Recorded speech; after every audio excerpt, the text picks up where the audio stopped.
Lots of big breaking news coming out of Colorado, Oklahoma, California, and Iowa right now. Lots of big things are happening. We are having chemical spills.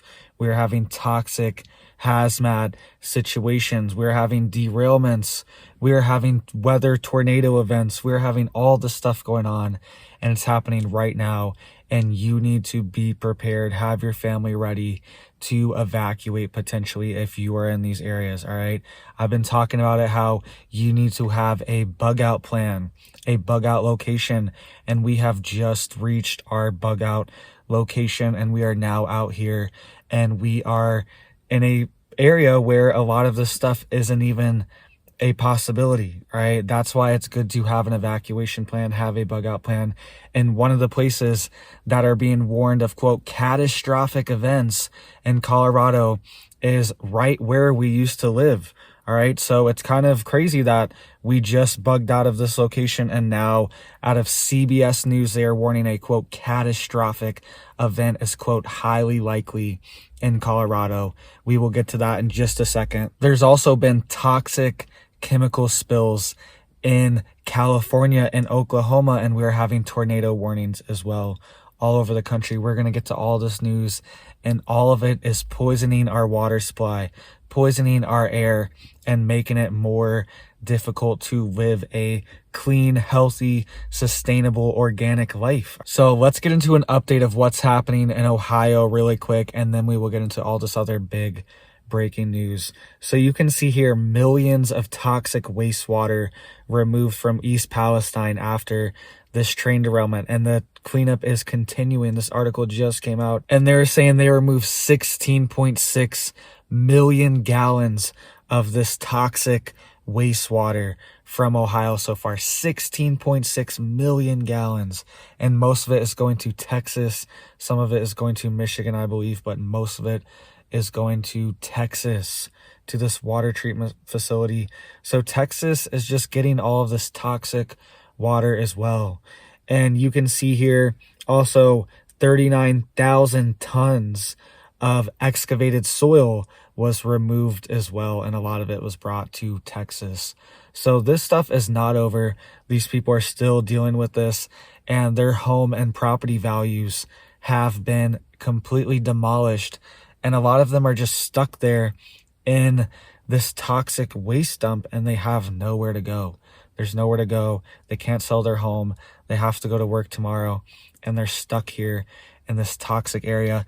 And look at what just happened 30 minutes away from East Palestine. I mapped this. It's exactly around 30 minutes to East Palestine from Newcastle, Pennsylvania. All right.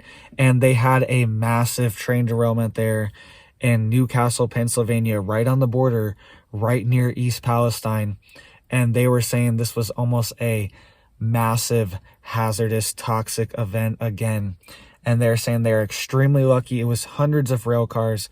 I believe it was like 216 rail cars, and the majority of them derailed, but the ones carrying hazardous material like butane and very explosive materials and toxic materials as well to the environment and to people's health, give you cancer, all these different things, it didn't derail. All right. So these cars did not derail, thankfully, but we almost had another East Palestine situation 30 minutes away in Newcastle, Pennsylvania. All right. So something is happening to our infrastructure. We are supposed to be spending hundreds of billions of dollars to rebuild our infrastructure, and instead we are having more derailments, more explosions, more fires, all these things than anywhere else in the world. All right, than literal war zones. We are having more factories explode, refineries explode. All these things are going on in higher frequency here in the US than most parts of the world, 99% of the world. And something is happening. It seems like our infrastructure is being targeted, and it could be cyber attacks. It could be deliberate attacks. There were explosive devices left on the train tracks right outside of Philadelphia. I made a whole video on it. This was a few months ago, right behind a church, all right, a school church with a school on it. and there was explosive devices found on the train tracks there, trying to sabotage the train tracks. These things can happen. These things are real, and they are being targeted. Let's get into all this other big news. We still have tornado news. We still have chemical spills in Oklahoma and California we're going to get to, and a few other things we're going to cover as well. But before we get into what's happening in Oklahoma and in California, let's get into this warning that they are giving for Denver, Colorado. All right, this Denver metro area has approximately 3 million people that live in Denver and the surrounding cities, and they are warning of, quote, catastrophic hazmat incident in Denver is, quote, highly likely, new study shows. All right, you can see here, this is from CBS News. CBS News, all right? So this is CBS News Colorado, quote, catastrophic hazmat incident in Denver is, quote, highly likely, new study shows. This is what they're saying. And they're saying that over 102,000 hazmat train cars travel through Denver every year, 102,000. And it's increasing in frequency, and they carry things like gasoline, oil, sulfuric acid, and sodium hydroxide, which is lye, which can be very poisonous and deadly. So they are warning us. They are giving this massive warning of a, quote, catastrophic. Look at this. This is from CBS News. I don't know if you can see it there, but this is CBS News Colorado, all right? And they are saying, quote, catastrophic hazmat incident is coming to Denver. And they gave an example of trains have been derailing all over Denver. There was a passenger train that derailed in Denver just a few months ago, and they were warning that this one train last year derailed into the South Platte River, which is the main river that goes right through Denver, Colorado. It's just a little river that goes through it, the whole city. And if it was contaminated, it would be a major issue. And a train derailed into it last year. Thankfully, it was not carrying hazardous materials, but these things can happen. And the river runs right through there. And I've driven through Denver a bunch. All right. I used to live 45 minutes away from Denver. All right. I've lived all over Colorado. I've moved all over the place, all over the country I've lived. But I used to live 45 minutes from there, and we bugged out from this location because we did not feel safe here. And it felt like a very a ticking time bomb environment. All right. And now this article comes out a week later after we leave, warning that a toxic, hazardous chemical derailment is going to happen in Denver. So be prepared if you were in Colorado, if you were in Denver. I've been thinking the whole time that the Ohio River keeps getting hit, but when are one of these western rivers going to get hit? And especially the Colorado River. The Colorado River has trains right next to it the whole way through, the whole way down the river. I've driven, not the whole way down, but I've driven down the Colorado River a ton, and there are trains all the way down, and those trains could easily derail and spill right into the Colorado River, which is critical for all these western states to have water. So this could be a major red flag that they are putting up, saying, hey, this could happen. This could be a major warning. When I showed this to my wife, she was shocked because we just left this area, and she was like, wow, they're warning people that maybe something could be happening here. And stuff already is happening in Oklahoma and California. We're going to get to this in just a second, but I thought this is critical because Denver is a major area. It is part of the base. Rocky Mountain National Park, Granby Lake is the base of the Colorado River. And if they hit it right at the base, at the top of the river, like they keep hitting the Mississippi and the Ohio, then it could poison the whole river, affect the wildlife. And it's a very sensitive river system, and it depends on these snowcap melts every year. So they might have to wait a whole year for the water to be flushed out. They might lose a whole year's worth of water if there's a toxic chemical event. So get prepared now if you're in these areas. Let's get into what's happening in Oklahoma. Then we will hit California and Iowa as well. So Oklahoma has been getting hit hard with tornadoes, even more tornadoes.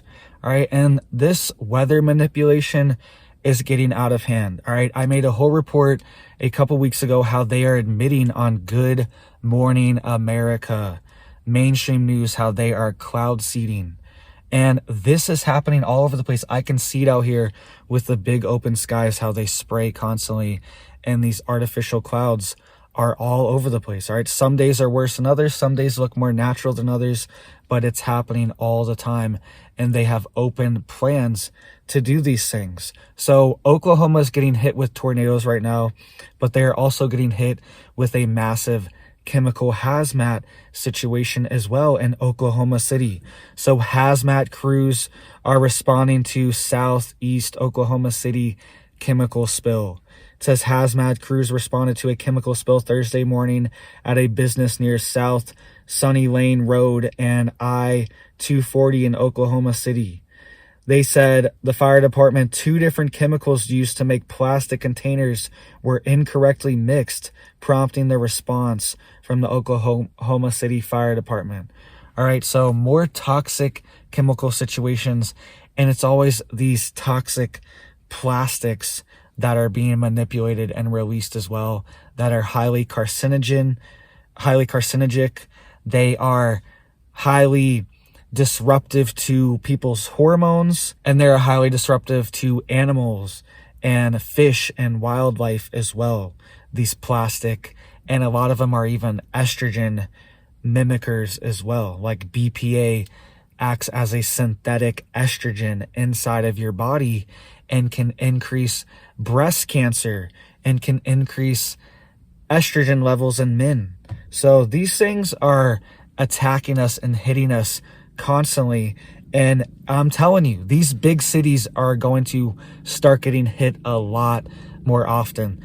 Everyone thinks these big cities are safe. It's like, oh, all the people are here, all the stuff's here, they aren't going to hit this place. That's exactly the point. It's a higher ratio. It's a higher hit ratio if there's more people there and these events happen in the middle of the city, then more people are affected. All right. And there is an agenda for a lot of these things that are happening. So you can see here, Oklahoma City hit, and also California has been hit as well. This is a very suspicious situation that happened in California. I'm trying to find the article here.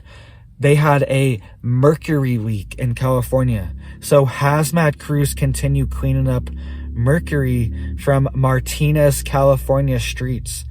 Mercury, how does mercury leak? Who has mercury? Who has access to it? Except from very old thermometers. I'm not sure how mercury is leaked all over the streets. And this is a multi-block situation, hazmat situation in Martinez, California going on right now. And they are saying that this mercury was put into the public trash. And the trashmen just picked it up. They don't know what's in there apparently. And they crunched it, all right, with their compactor. They compacted the trash, smushed it up, make it smaller. And when they did that, apparently there was a massive jar of mercury. I'm not sure exactly, container of mercury.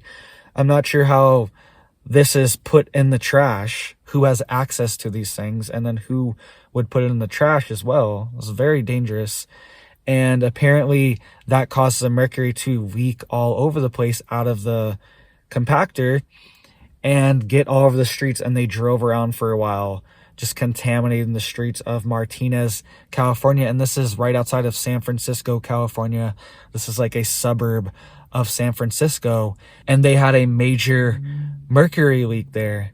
So all these situations are going on. I was reading that there was a mercury leak at a school as well because a bunch of thermometers were broken. I'm not sure why they had these old school thermometers in schools. Maybe they're for science experiments, but they had to evacuate a school all on the same day. It's just, these things always happen, and it's very suspicious and strange, and they keep happening with more frequency, it seems like.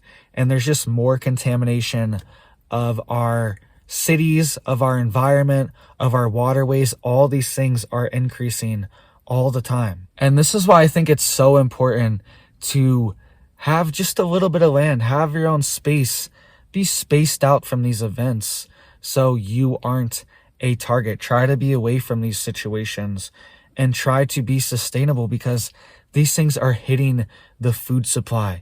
They're hitting the water supply. We already know they are adding toxic chemicals to the food supply at all times. I'm always seeing these new warnings of a peel. It's this new spray. They've actually been doing this for years, but they just have a trendy new name for it. But it's this spray that they spray on apples and produce. And you may have noticed that's why your apples, they don't really go bad unless you're buying organic apples or you have your own apples. These apples will sit on the shelves for months, potentially, some of them that are sprayed, and it's almost a plastic-like material that's being sprayed on this food. So we're getting hit all the time. There's always these new GMOs being approved to our food supply as well. That's why it's becoming the best alternative is just to opt out. Grow your own food, have your own eggs, have your own vegetables, opt out of all these systems so you won't be contaminated. Fine, if you're going to poison us, you're going to contaminate us with all this garbage, you're going to poison all the farmland. Fine, we're just going to grow our own food and have our own systems. And then it's better anyways. You don't have to pay taxes and all these things. There's not all these middlemen in between. And it tastes better, it's healthier for you, it's more nutrient dense, you get all of these benefits. Even if you're just growing some microgreens on your windowsill and you don't have any land, that is a bonus, that's a plus, and you're getting experience for an emergency situation, for when you might have to grow your own food and you might have to do these things to survive. All right, so let's get into what's happening here in Iowa and Texas as well. And you can do whatever you want. You can live wherever you want. But I have a family. I have a wife. I have 2 kids, 2 young kids, 3-year-old and a 1-year-old.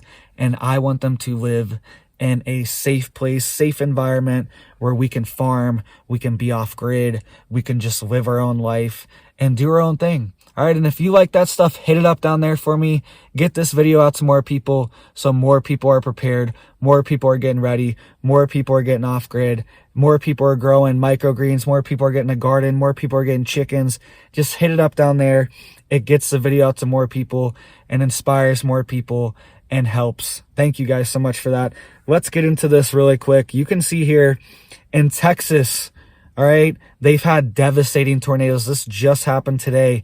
They are having a mass casualty event and they are having multiple buildings devastated and ripped up in Laguna Heights, Texas, all right, from a major tornado. These tornadoes just keep smacking the Midwest right now. This region here along the Mississippi and, an outer region, couple hundred mile region around it is getting smacked over and over. And this weather is becoming more serious, all right? And even the National Weather Service is putting out warning after warning for Iowa. Go follow them on Twitter if you want to stay up to date on these warnings, especially if you're in Iowa right now. All right. And they're giving warnings for Pocahontas County. I saw a bunch of different warnings for Pocahontas County in Iowa going out right now. And you need to have an evacuation plan or a shelter in place plan for these tornadoes. All right. They sneak up on you. They are very rapid. It's not like a hurricane where you can plan for days or even weeks to be ready for this. All right. It's something that hits you quick. It can happen in the middle of the night and you need to have a shelter in place area, hopefully a basement if you are in this region. That's your best bet, or an inside building or an inside room, with no windows, like a closet or something like that with no windows, or an interior bathroom with like one little window and a bunch of pipes or something like that along those lines. All right. That is your best bet. Interior of the house, and stay away from the windows in these situations. All right. So make sure you guys are getting prepared. Make sure you guys are stocking up. Just get little by little. All right. And I've noticed bags of rice have gone up. When I was saying this a year ago, May last year, I remember saying this, to get a 20-pound bag of rice. I've been saying this for a year. If you haven't gotten it, you've been watching me for a year and you don't have a 20-pound bag of rice, you need to go right now and get it. All right. But they were $8 and now it's $11. These things are going up. They're going up in price all the time. And that doesn't seem like much. Oh, it's $3.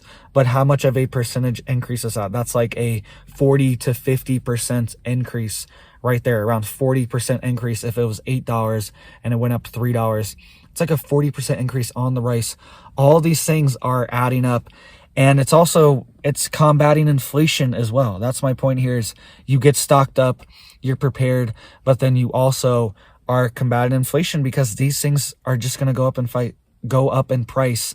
And growing your own food, it's the same concept. You are combating inflation. If you can grow your own food with water from your well, and you can buy seeds for very, very cheap online, or even at the hardware store, or Lowe's or whatever, gardening center, you can buy seeds for very cheap. You can buy fertilizer, a 20-pound, 30-pound bag of fertilizer for very cheap. It doesn't have to be organic or anything. All these things. You can buy a thing of neem oil, of BT oil for big old caterpillars. All these things you can get relatively cheap and get stocked up on. And that's a win against inflation when you grow the food. All right, so get stocked up, get prepared, guys. Please hit it up for me down there just to get this video out. It helps my channel. I am super blessed. You guys have been blessing me with the subs. I am super grateful for all the new people. Thank you guys for always watching and supporting me. You guys have blessed my life, blessed my family, and I hope you guys have big blessings for your family too. And I hope you have a big old blessed day.